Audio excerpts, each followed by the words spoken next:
महाराष्ट्राचे माजी मुख्यमंत्री मनोहर जोशी यांचं हृदयविकाराच्या झटक्याने निधन। बाळासाहेबांचा कडवट शिवसैनिक हरपला।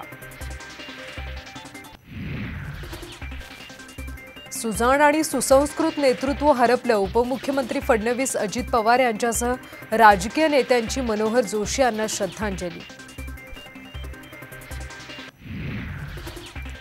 महाविकास आघाडीत मुंबईतल्या 3 जागांवरून मतभेद होण्याची शक्यता।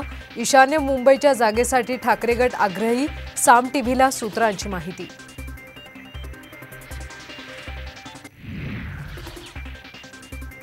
आणि उद्या शरद पवार गटाच्या नव्या पक्षचिन्हाचं लॉन्चिंग। रायगडवरून फुंकणार लोकसभेचं रणशिंग।